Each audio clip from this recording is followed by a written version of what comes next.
కాలేయ సంబంధిత వ్యాధులతోని ఏడాదికి 2,77,000 మంది భారతీయులు చనిపోతున్నారు అని మనకు అంచనా తెలుస్తుంది. గ్యాస్ట్రోలో ప్రాబ్లమ్స్ చాలా పెరుగుతుంది, అందుకని ఐమ్ వరీడ్ అబౌట్ ఇట్. ఎందుకంటే లివర్ డిసీజెస్ పెరుగుతున్నాయి. Liver cancers are the fastest growing cancers in the world right now. అతి వేగంగా పెరిగే క్యాన్సర్ ఈజ్ లివర్ క్యాన్సర్. ఎందుకు అని అంటే కనుక because alcohol, viral hepatitis and fatty liver.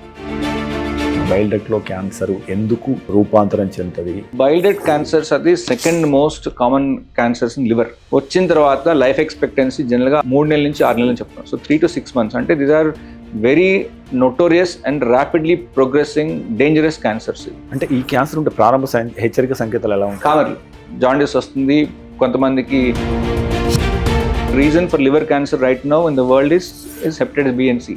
దీని హెచ్చరిక సంకేతాలు ప్రారంభంలో రాకుండా చేయడం, ముఖ్యంగా వ్యాక్సిన్ యొక్క ప్రాధాన్యత. ఇన్ఫాక్ట్ వరల్డ్ హెల్త్ ఆర్గనైజేషన్ ఏం చెప్పిందంటే ఈ virus they are 100 times more infections than HIV. మన గవర్నమెంట్ అని హెచ్ఐవి గురించి చాలా మాట్లాడుతుంటారు కానీ బట్ ఈ హెపటైటిస్ గురించి మాట్లాడరు. Although this is 100 times more infections, 100 times ఎక్కువ పాకే ఛాన్సెస్ ఉంటాయి హెపటైటిస్ బి వైరస్ హెచ్ఐవి కంటే, కానీ మాట్లాడుకుందాం దాని గురించి.